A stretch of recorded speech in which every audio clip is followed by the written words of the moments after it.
Hello hi my friends. இன்றைக்கி நம்ம பார்க்க போகிறது எபிசோட் 11. போன எபிசோடில் ஹீரோயினை பற்றி தப்பாக நியூஸ் ஸ்ப்ரெட் ஆக அதிலிருந்து டோகனையும் ஹீரோயினும் காப்பாற்றணும்னு சொல்லி மொத்த பழியும் ஹீரோ மேலே போட்டிருப்பாங்க. அதோடு முடிச்சிருப்பாங்க. அதே தான் இந்த எபிசோட் ஸ்டார்டிங்லேயும் இருக்குது. ஸோ அப்படி மீடியா முன்னாடி சொல்லிட்டு இருக்கிறப்போ இதெல்லாம் ஹீரோயினும் டிவியில் பார்த்துட்டு இருப்பாங்க லைவாக. அங்கேருந்து ஸ்ட்ரெயிட்டாக ஹீரோவை பார்க்க தான் வராங்க. அப்போ ஹீரோவோட வாய்ஸ் ஓவர் தான் வருது. நம்ம 2 பேர் செஞ்ச ப்ராமிஸாக நான் மீறிட்டேன்னு தெரியுது. ஆனால் இந்த டிசிஷன் எடுத்ததுக்கு நான் எப்பவும் வருத்தப்பட போகிறது கிடையாது. உனக்காக தான் எல்லாம் செஞ்சுட்ருக்கேன். ஸோ நீ எதை நினச்சியும் கூடாது. கொஞ்சமாக அழுதுட்டு நிறைய சிரிச்சிரு, எல்லாத்தையும் மறந்துரு அப்படின்னு சொல்கிறாங்க. அங்கேருந்து ஹீரோயின் ஸ்டேட்டாக இந்த இடத்துக்கு வந்தோன்னா அங்கே ஹீரோவும் இல்லை, மீடியாக்காரங்க யாருமே இல்லை. அப்படி இன்னொரு பக்கம் டோகனை பார்த்தோன்னா தாத்தா அட்வைஸ் பண்ணிட்டு இருக்காங்க. நீ யார் என்னன்னு இந்த உலகத்தில் காட்டுறதுல தான் உன்னோட சந்தோஷம் இருக்கான்னு சொல்லி கேட்காங்க.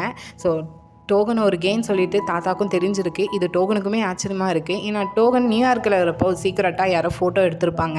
இப்போது ரீசெண்டாக தாத்தா கூட அட்வைஸ் டோகனுக்கு கொஞ்சம் வேறு மாதிரி பண்ணியிருப்பாங்க. ஸோ டோகனுக்கு புரியுது இதெல்லாம் மீன் பண்ணி தான் சொல்லியிருக்காங்கன்னு சொல்லிட்டு, அப்போ இதெல்லாம் உங்களுக்கு ஃபஸ்ட்டே தெரிஞ்சிருச்சுன்னா இதில் நீங்கள் ஃபஸ்ட்டே ஸ்டாப் பண்ணியிருக்கலாம்ல, ஏன் இவ்வளோ தூரம் இந்த பிரச்சனையை கொண்டு வந்தீங்க? என்னால் இப்போ ஹீரோயினுக்கு தான் பிரச்சனைன்னு சொன்னால் அதுக்கு தாத்தா என்னன்னா, எதுக்கு நான் கேட்கேன், உங்கள் அம்மா சரி என் பேச்சை கேட்கறதுனால தான் அவளோட லைஃப் அப்படி முடிஞ்சிட்டு, இப்போ நீயும் அதை தான் செஞ்சுட்ருக்க. நீ இந்த ரீசனெல்லாம் வெளியே சொல்லிட்டேன்னா ஹீரோயினால நிம்மதியாக வாழ முடியும்னு நினச்சிட்டு இருக்கியா? இப்போ கூட நீ செல்ஃபிஷாக தான் திங்க் பண்ணிட்டு இருக்க. ஹீரோயினை எஸ்கியூஸாக தான் யூஸ் பண்ணுறேன்னு சொல்லிட்டு அவர் பட்டில் இங்கே டோகனை தட்டி விட்டுட்டு போயிட்டாங்க. ஆனால் டோகன் அங்கேருந்து ஸ்ட்ரெயிட்டாக ஹீரோவை தேடி இங்கே வீட்டுக்கு வந்தால் அங்கே ஹீரோ இல்லை, ஹீரோயின் தான் ஹீரோக்காண்டி வெயிட் பண்ணிட்டு இருக்காங்க. என்னை அழக்கூடாதுன்னு சொல்லிட்டு இப்போ என்ன அவன் தான் அழ வச்சுட்டு போயிருக்கான். இந்த ஃபேக் மேரேஜ் ஸ்டார்ட் பண்ண என் மேலே தப்பு சொல்கிறதா, இல்லைனா எதுவுமே சொல்லாமல் இப்படிலாம் செஞ்சுட்டு எங்கேயோ போயிருக்கிறா ஹீரோ மேலே தப்பு சொல்கிறதான்னு தெரியலன்னு சொன்னால் பதிலுக்கு டோகன் என்ன என் மேலே தான் தப்பு சொன்னோம், இதெல்லாம் ஸ்டார்ட் பண்ணுறதுக்கு ரீசனே நானாக தானே இருந்திருக்கேன். சரி நீ எதுவும் திங்க் பண்ணாத, கொஞ்சம் ரெஸ்ட் எடு, நான் ஹீரோ எங்கே இருக்கான்னு போய் தேடிட்டு வரேன்னு சொல்லவும் ஹீரோயினா உன்னை தேடி பிடிச்சிட்டு எனக்கு சொல்லுன்னு சொல்லிட்டு போகிறாங்க. அங்கேருந்து கரெக்டாக ஹீரோயினோட ஃபேமிலி போனால் அவங்க அம்மா அப்பா என்ன பண்ணுவாங்க, அவங்களும் குழம்பி போய் தான் இருக்காங்க இப்போ நடக்கிறத நினச்சி. அங்கே தங்கச்சி ஹஸ்பண்ட் என்னென்னா, நம்ம ஏன் பேசாமல் அவளோட மேரேஜ் ஒரு கான்ட்ராக்ட் மேரேஜ்னு சொல்லிடக்கூடாதுன்னு சொன்னால் இப்போ இருக்கிற சுச்சுவேஷனை ரொம்பவே ஒர்ஸ்ட்டாக மாறிடும். அதை போய் நம்ம சொன்னோன்னா கொஞ்சம் அமைதியாக இருப்போம், அக்கா வந்து பார்த்துக்கிடுவா அப்படின்னு சொல்லி பேசிகிட்டு இருக்கேன். கரெக்டாக ஹீரோயினும் வாரா. வந்ததுமே ஹீரோயினோட அப்பா தான் என்ன நடக்குது, மீடியாவில் ஹீரோ சொன்னதுக்கெலாம் என்ன அர்த்தம்னு சொல்லி கேட்காங்க. ஆனால் அதுக்கு அவங்க அம்மா என்னென்னா, என்ன நடக்குதுன்னு என்ன அர்த்தம், அவன் செஞ்ச தப்பை மீடியா முன்னாடி ஒத்துக்கிட்டான், அவன் செஞ்ச தப்புக்கு அவன் அனுபவிச்சு தான் ஆகணும் அப்படின்னு சொல்லிட்டு ஹீரோவை தப்பாக பேசுகிறாங்க. இதை கேட்டதுமே ஹீரோயினுக்கு கொஞ்சம் கோவம் வருது. அவன் மேலே எந்த தப்பும் கிடையாது, இது எல்லாமே ஒரு பொய், இது எல்லாமே ஒரு ஆக்டிங், எல்லா தப்பும் செஞ்சது நான் மட்டும்தான், இது ஒரு ஃபேக் மேரேஜ் தான், நானும் டோகனும் கான்ட்ராக்ட் தான் போட்டுக்கிட்டோம், 3 வருஷத்துக்கு அப்புறம் எல்லாம் செட்டில் பண்ணிடுவான், கூடவே எனக்கு மணி தந்துடுவான், இதெல்லாம் என் இஷ்டப்படி தான் நடந்துச்சு, எனக்கும் இதே மாதிரி ரோல் செய்யணும்னு தான் ஆசை. இதுக்கு முன்னாடி நான் சப்போர்ட்டிங் ரோல் தான் செஞ்சுட்டு இருந்தேன், இதே மாதிரி ஏதாவது மெயின் ரோல் கிடைக்கும்னு தான் நானும் ஆசைப்பட்டு செஞ்சாருவேன். எல்லா தப்பு பண்ணது நான் மட்டும்தான், உங்கள்கிட்ட போய் சொன்னதும் நான் தான். எனக்கு ஹீரோவை பிடிச்சிருக்கேன், அவன் இல்லாமல் இருக்க முடியாது. ஆனால் இப்போ அவன் எங்கே போனான்னு வேற எனக்கு தெரியல, நான் இப்போ என்ன பண்ண போகிறேன்னு சொல்லிட்டு அந்த இடத்துல ரொம்பவே அவங்களுக்குள்ளே இந்த ஃபீலிங்ஸை சொல்லி அழ ஆரம்பிக்காங்க. ஹீரோயினோட அம்மாவுக்கும் புரியுது இவளோட சுச்சுவேஷன். ஸோ இதை கட் பண்ணி அப்படியே இங்கே டோகனை தான் கட்டுறாங்க. என்ன பண்ணேன்னு தெரியாமல் கரெக்டாக பேஸ்மெண்ட்டுக்கு போனால் எங்கே ஹீரோன்னு தேடிட்டு இருந்த ஆள் கரெக்டாக அங்கே தான் இருக்காங்க. அங்கே இப்போ டோகனை மீட் பண்ணி தான் பேசுகிறாங்க. டோகனும் கரெக்டாக நீ இந்த முடிவை எடுத்து மீடியா முன்னாடி சொல்கிறதுக்கு ரொம்பவே கஷ்டப்பட்டுருப்பேன்னு சொன்னால் எனக்கு எந்த கஷ்டமும் இல்லை, நான் ஓகேவாக தான் இருக்கேன்னு சொல்கிறாங்க. ஏன் ஓகேவா இருக்கியா, இந்த பிரச்சனை இல்லாமல் உன்னால் எப்படி இருக்க முடியுதுன்னு சொல்லி திட்டவும், எனக்கு தெரியும் நீ என்னை நினச்சி கவலைப்படுவேன்னு சொல்லிட்டு அதனால தான் நான் உன்னை மீட் பண்ணி பேசணும்னு சொல்லி வந்திருக்கேன். எனக்கு எந்த பிரச்சனையும் இல்லை, நான் தான் உன்ட்ட ஃபஸ்ட்டு சாரி கேட்கணும். தேவையில்லாத பிரச்சனையெல்லாம் உன்னோட ஷோல்டரில் தந்து உன்னோட நல்லதுன்னு சொல்லி தந்ததுக்கு இன்னிலேருந்து நம்ம லைஃப்பை நம்மளே வாழ பார்ப்போம்னு சொன்னால் இதெல்லாம் நினச்சி டோகன் கொஞ்சம் ஃபீலிங்காக இருக்கிறனால சாரின்னு சொல்லிட்டே இருக்காங்க. என்ன நான் மறுபடியும் எல்லாத்தையும் திரும்ப உன்ட்ட எக்ஸ்பிளைன் பண்ணணுமா என்ன, இப்போ உன்னை மீட் பண்ணி பேசுகிறதுக்கு ரீசன் இது மட்டும் தான் நினச்சியா, ஹீரோயின் எப்படி இருக்கான்னு கேட்டால் அதை நீயே அவளை பார்த்து தெரிஞ்சுக்கோ அப்படின்னு சொல்கிறாங்க. இப்போ யார் அவள் பக்கத்தில் போய் நின்றுக்கிட்டு அடி வாங்குறது, எனக்கு பதிலாக நீயே அவள் பக்கத்தில் இருந்து பார்த்துக்கோ, கொஞ்ச நாளாக அவள் என்னை மறக்கிறது தான் நல்லதுன்னு சொல்லிட்டு போகிறாங்க. ஸோ கிட்டத்தட்ட ஹீரோ பிரேக்கப் பண்ணுற மாதிரி தான் டிசைட் பண்ணியிருக்காங்க. அப்படியே மறுநாள் காலையில் இங்கே டைரக்டர் சாயோட தங்கச்சி தான் காட்டுறாங்க. அவங்க அப்பாட்ட தான் பேசிட்டு வராங்க. இருக்கிற ஸ்டார் கோடல்ஸ்லாம் இப்போ நடக்கிற பிரச்சனையிலேருந்து தாத்தா பக்கத்துலேருந்து டைரக்டர் சாய் தங்கச்சி பக்கம் தான் வந்திருக்காங்க.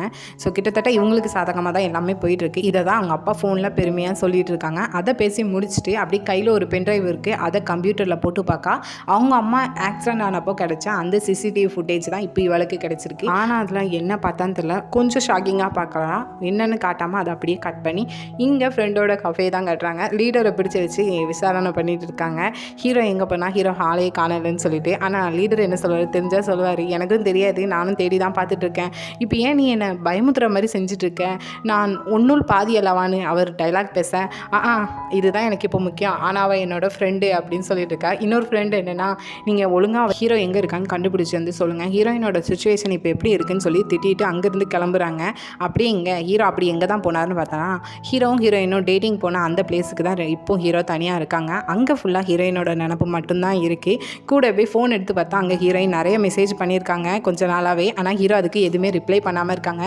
நீ இப்படி என்கிட்ட எங்கேயும் போகக்கூடாது, நீ என் கையில் கிடச்சா அவ்வளோதான், நான் உன்னை ரொம்பவே மிஸ் பண்ணுறேன், என் கனவுல கூட நீ வரமாட்டேன், நான் உன்னோட வீட்டுக்கு அடிக்கடி போயிட்டு தான் இருக்கேன், ஆனால் நீ எப்போ தான் திரும்ப வரப்போகிறேன்னு சொல்லிட்டு. ஆனால் இதெல்லாம் ஹீரோ பார்க்காங்களே தவிர மெசேஜ் ரிப்ளை பண்ணுறது கிடையாது. ஃபஸ்ட்டு மெசேஜ் அனுப்புறது ஸ்டாப் பண்ணு அப்படின்னு சொல்லிட்டு சாப்பாடு கொடுக்காங்க. ஃபஸ்ட்டு நீ விரதம் இருக்கிறதுலாம் வேஸ்ட்டு, வந்து சாப்பிடுங்கன்னு சொன்னால் நான் இப்படி சாப்பிடாம இருக்கேன்னு சொல்லி மெசேஜ் பண்ணால் அப்போ மாதிரி எனக்கு ரிப்ளை பண்ணுவானான்னு சொல்லி பேசுகிறாங்க. போதும் எனக்கு கோவம் வருதுன்னு சொல்லி ஃபோனை போடுங்கிறாங்க. ஹீரோயின் எனக்கு டயர்டாக இருக்குது, எனக்கு தூக்கமாக இருக்குதுன்னு சொல்லி பெட்டில் படுத்துக்கிட்டு ஒரு வேளைக்கு நான் கண்ணு திறக்குச்சுல என் முன்னாடி ஹீரோ வந்து நின்றுட்டானா அப்படின்னு சொல்லிட்டு கொஞ்சம் காதலில் பைத்தியமாக மாறிட்டு இருக்காங்க. இதெல்லாம் இவங்க 2 பேரும் பார்த்துட்டு என்ன பண்ணுன்னு திங்க் பண்ணிட்டு இருக்கேன். கரெக்டாக தாத்தாவோட செக்யூரிட்டிலேருந்து கால் வருது, அங்கே தாத்தாவை மீட் பண்ண வர சொல்லி. ஸோ ஹீரோயினும் போய் மீட் பண்ணுறாங்க. தாத்தா என்னென்னா ஸ்ட்ரெயிட்டாக மறுபடியும் டோகனை மேரேஜ் பண்ணிக்கோன்னு சொல்லி கேட்காங்க.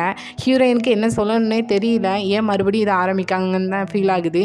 ஹீரோயினோட இந்த ரியாக்ஷன் பார்த்துட்டு உனக்கு இன்னும் உண்மை என்னன்னு தெரியாதா, எனக்கு டோகனோட சீக்கிரட்டை பற்றி எல்லாமே தெரியும், டோகன் வந்துட்டு எதுவும் சொல்லலையா என்ன, அவன் ஏன் இவ்வளோ வீக்காக சாஃப்ட் ஹார்ட் பர்சனாக இருக்கான்னு தெரியலன்னு சொல்லிட்டு பேசிகிட்டு இருக்கேன். ஹீரோயினுக்கு இப்போ தானே தெரியுது தாத்தாக்கு எல்லாம் உண்மையாக தெரிஞ்சிருக்குன்னு சொல்லிட்டு.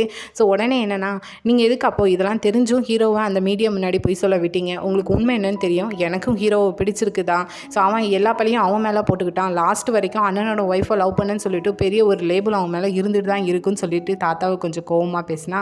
தாத்தா என்னென்னா ஃபஸ்ட்டு நம்மளால் ஹீரோ செஞ்ச தப்பை தான் ஸ்டாப் பண்ண முடியல, ஸோ இப்போ நம்ம டோகனை ஸ்டாப் பண்ண போகணும், ஏன்னா அவன் மறுபடியும் மீடியாவை கூப்பிட்டு வச்சு என்ன உண்மைன்னு சொல்கிறதா இருக்கான், அவன் ஒரு கேம் சொல்கிறதா இருக்கான்னு சொல்கிறாங்க. ஸோ ஹீரோயினுக்கு இது ஷாக்கிங் தான் இருக்குது. ஸோ அவங்க 2 பேருமே அவங்களோட லைஃப்பில் உனக்காக எல்லாத்தையும் கிவ் அப் பண்ணுறதா இருக்காங்க, ஆனால் இது உனக்கு ஓகேவான்னு சொல்லி தாத்தா ஒரு பெரிய கொஸ்டின் வைக்கிறாங்க. ஆனால் ஹீரோயின் இதெல்லாம் கேட்டுட்டு இல்லை என்னால் முடியாது அப்படின்னு சொல்லிட்டு அங்கேருந்து போகிறாங்க.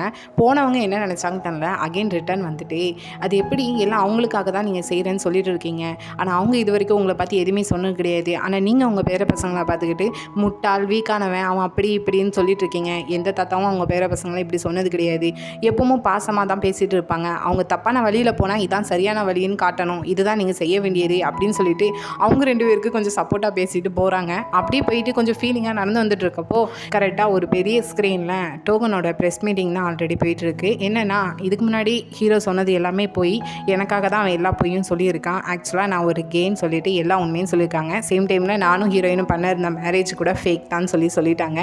இதெல்லாம் ஹீரோயின் பார்த்துட்ருக்கேன். கரெக்டாக டோகன்ட்டு கால் வருது.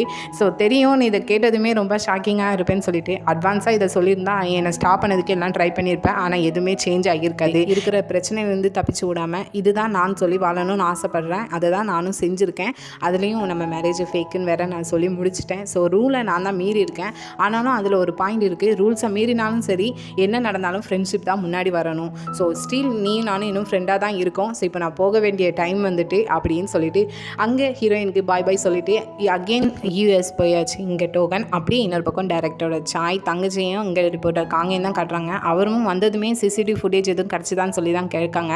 ஆனால் இவள் போய் சொல்கிறா இல்லை எனக்கு எதுவும் கிடைக்கல, அதை நினச்சி என்ன எதுக்கு இவ்வளோ பயப்படுறீங்கன்னு கேட்டால் பயப்படுறதுலாம் கிடையாது, ஆனால் அதில் இருக்கிற உண்மை உன்ட்ட சொன்னால் நீ நம்புவியான்னு தெரியாது, ஆக்சுவலாக எனக்கு ஆக்சிடென்ட் நடந்தப்போ நான் ஓட்டிகிட்டு இருந்த காரு கூட என் கூட இன்னொருத்தங்க இருந்தாங்க, வேறு யாரும் இல்லை உங்கள் அப்பா தான் சொல்லிட்டு அப்படியே ஃப்ளாஷ்பேக் வருது.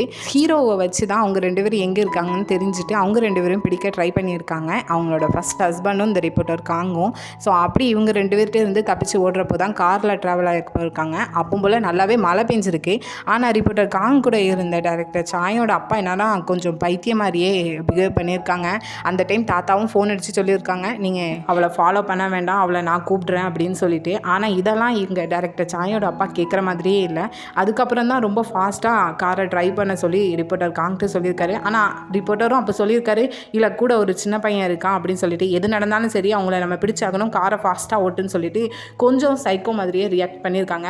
அப்படி கொஞ்சம் ஃபாஸ்ட்டாக போனப்போ தான் நல்லா மழையில் அந்த காரை இடித்து அந்த கார் ஒரு மரத்து மேலே இடித்து கார் அப்படியே கவுந்துருக்கு. இதுக்கப்புறம் டோல்கேட்டில் தாண்டினது என் கார் மட்டும்தான் அப்படின்னு சொல்லிட்டு எல்லா பழியும் என் மேலே தூக்கி போட்டுட்டாங்க. என் கூட இருந்த அவங்க அப்பாவோட ஆதாரத்தை ஃபுல்லாகவே எல்லாத்தையும் அழிச்சிட்டாங்க. இதனால தான் சிசிடிவி ஃபுட்டேஜ் அந்த இடத்துல இருந்தது தெரிஞ்சு நான் எடுக்கணும்னு போனேன். அதுக்குள்ளே அது எல்லாமே மறைஞ்சு போயிடுச்சு. கண்டிப்பாக இதை பற்றி சேர்மன் தாத்தாவுக்கு தெரியாமல் இருக்காதுன்னு சொல்கிறாங்க. அப்படியே இங்கே சேர்மன் தாத்தாவை தான் காட்டுறாங்க. ஆக்சுவலாக அன்றைக்கி அந்த டைமில் ஒரு டிடெக்டிவ் வச்சு செக் பண்ணுறப்போ அந்த சிசிடிவி ஃபுட்டேஜ் ஆல்ரெடி இங்கே சேர்மன் தாத்தாவுக்கு கிடச்சிட்டு அதில் என்ன நடந்திருக்குன்னா கார் கவுந்ததுக்கு அப்புறம் கரெக்டாக இங்கே டேரக்டர் சாயோட அப்பா போய் பார்த்துருக்காங்க. உள்ளே எல்லாருமே மயக்கமான நிலையில் கிடக்கிறத நினச்சி கொஞ்சம் பயந்து போய் அந்த இடத்துல இருந்து அவங்க வந்த காரை அப்படியே ரிட்டன் எடுத்துகிட்டு போயிட்டாங்க.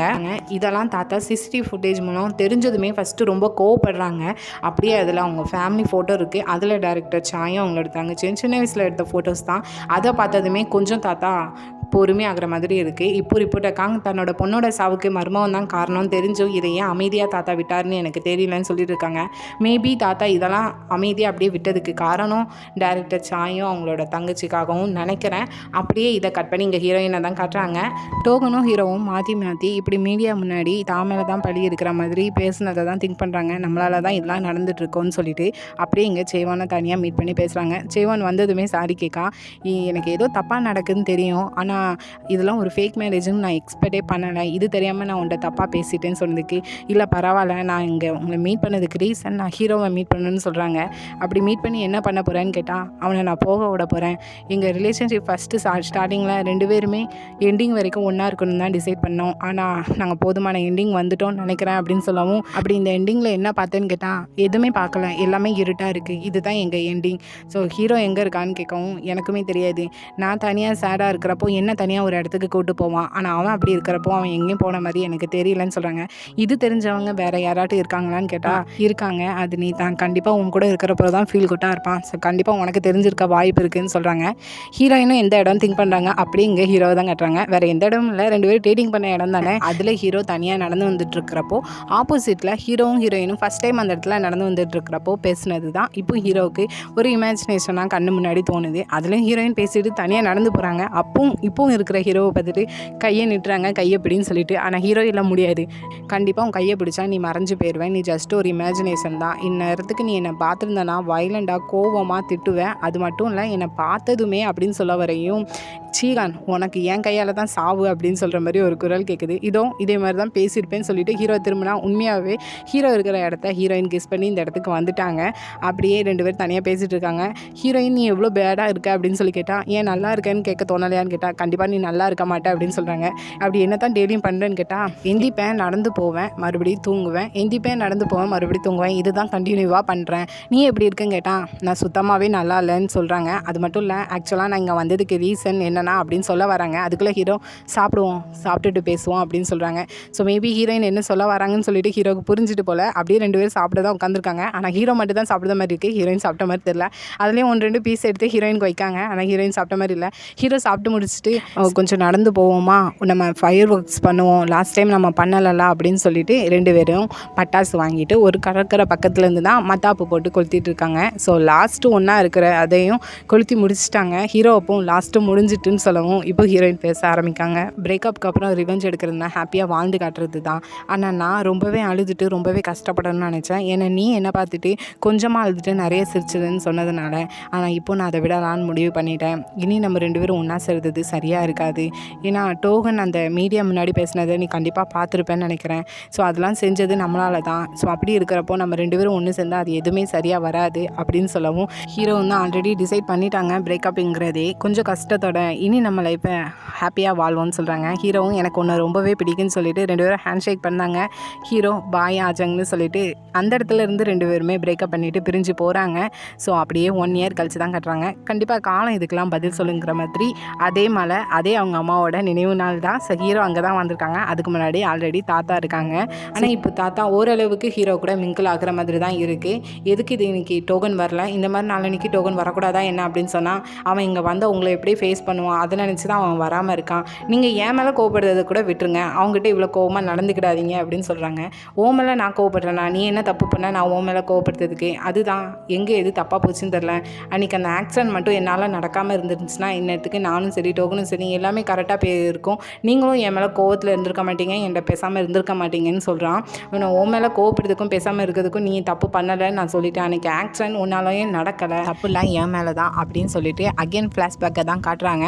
கரெக்டாக டேரக்டர் சாய் வந்து அந்த காரை இடிச்சு போட்டுட்டு பார்த்துட்டு பார்க்காத மாதிரி போனதுக்கப்புறம் தாத்தாவும் தேடி வந்திருக்காங்க. அப்போது கார் இப்படி ஆக்சிடென்ட் ஆகி கிடக்கிறத பார்க்காங்க. உள்ள ஹீரோவோட அம்மாவும் மயக்கத்தில் கிடந்திருக்காங்க. எப்படியாவது தன்னோட பொண்ணை காப்பாற்றணும்னு சொல்லி ட்ரை பண்ணிட்டு இருக்கிறப்போ அவங்களும் மயக்கத்துலேருந்து எந்திரிச்சிருக்காங்க. எந்திரிச்சதுமே உள்ள சீகான் இருக்கான் அப்படின்னு சொல்லியிருக்காங்க. ஸோ அப்போ குட்டி பையன் அந்த ஹீரோ உள்ள அவங்களும் மயக்கத்தில் கிடந்திருப்பாங்க. அப்போது ஹீரோவோட அம்மா சீகானை காப்பாற்றுங்கன்னு சொல்லியிருப்பாங்க. தாத்தாவும் ஒரு செகண்ட் திங்க் பண்ணிவிட்டு அதுக்கப்புறம் தான் குட்டி பையனாக இருக்கிற ஹீரோவை காப்பாற்றிட்டு கொஞ்சம் தூரம் தள்ளி வந்திருப்பாங்க. கரெக்டாக அந்த டைமில் காரு அவங்க கண்ணு முன்னாடியே வெடித்து செதறுது. அதை ஹீரோவும் பார்த்துருப்பாங்க, தாத்தாவும் பார்த்து ரொம்பவே அழுதுருப்பாங்க. ஸோ அதை தான் இப்போ ஹீரோட்ட இந்த ஃப்ளாஷ்பேக்கை சொல்லிட்டு இருக்காங்க. அன்றைக்கி மட்டும் நான் கொஞ்சம் சீக்கிரமாக போயிருந்தேன், கண்டிப்பாக என் பொண்ணை காப்பாற்றிருப்பேன். ஆனால் அன்றைக்கி நான் அவளை காப்பாற்றாததுன்னு நினச்சி இப்போ வரைக்கும் என் வாழ்க்கையில் நான் வருத்தப்பட்டுட்டு தான் இருக்கேன். ஆனால் நான் வருத்தப்படாத ஒரு காரியம் இருக்குன்னா ஒன்றை நான் அன்றைக்கி காப்பாற்றினது தான் அப்படின்னு சொல்லவும், என்ன நான் இப்போ சொல்கிறது உனக்கு கொஞ்சம் வியர்டாக இருக்கா என்ன? அப்போ எதுக்கும் உங்கள்கிட்ட நான் அப்படி நடந்துக்கிட்டேன், உன்னை பிடிக்காத மாதிரி தானே திங்க் பண்ணுறேன். ஏன்னா நான் உன் ஃபேஸை பார்க்குற டைம்னா உன்னோட அம்மா தான் எனக்கு ஞாபகம் வரா, நான் அவளை காப்பாற்றலைன்னு சொல்லிட்டு அதனால தான் நான் அவங்ககிட்ட அப்படி நடந்துக்கிட்டேன். ஸோ அன்றைக்கி என்னெல்லாம் நடந்துச்சோ அதுக்கு நீ காரணமே கிடையாது, அந்த நாளை மறந்துடு, உன்னை காப்பாற்றணும்னு சொல்லிட்டு தான் உன்னோட அம்மாவும் ஆசைப்பட்டா அப்படின்னு தாத்தா கொஞ்சம் சென்டிமெண்ட்டாக பேசிட்டு, சரி நீ கொஞ்சம் இருந்து உங்கள் அம்மாட்ட பேசிட்டு வா, நான் போகிறேன்னு சொல்லி கிளம்புறாங்க. அப்போ ஹீரோ சொல்கிறாங்க, நான் கொஞ்சம் டைம் தான் அம்மாவை அன்றைக்கி பார்த்தேன், ஆனால் அவங்க ஃபேஸில் அன்றைக்கி ஸ்மைல் மட்டும்தான் இருந்துச்சு அப்படின்னு சொல்லவும் தாத்தாவும் எனக்கு சந்தோஷம் அப்படின்னு சொல்லிட்டு அங்கேருந்து கிளம்புறாங்க. ஹீரோவும் கரெக்டாக அவங்க அம்மாவோட தகனம் வச்சுருக்க அதை பார்த்து நின்றுட்டுருக்கையும் கரெக்டாக கொற்ற மலையில் கொடையை பிடிச்சிட்டு ஹீரோயின் நிற்கிற மாதிரி இருக்குது ஹீரோவை பார்த்துக்கிட்டே. ஸோ 2 பேரும் அங்கேருந்து பார்த்துட்டு இருக்கிறதோட எபிசோடை முடிச்சிட்டாங்க. இந்த எபிசோடு கொஞ்சம் சேடாகவும் சைலண்டாகவும் போன மாதிரி இருக்கும். ஆனால் நெக்ஸ்ட் எபிசோடு லாஸ்ட் எபிசோடு அது கொஞ்சம் ஜாலியாகவும் கலாட்டாகவும் ஹாப்பியாக தான் போகிற மாதிரி இருக்குது ஃபஸ்ட் எபிசோட் மாதிரி. அதையும் பொறுத்திருந்து பொறுமையாக பார்ப்போம். எபிசோட் பிடிச்சிருந்தா லைக் பண்ணுங்கள், ரொம்ப பிடிச்சிருந்தா சப்ஸ்கிரைப் பண்ணுங்கள். Thank you, bye bye friends.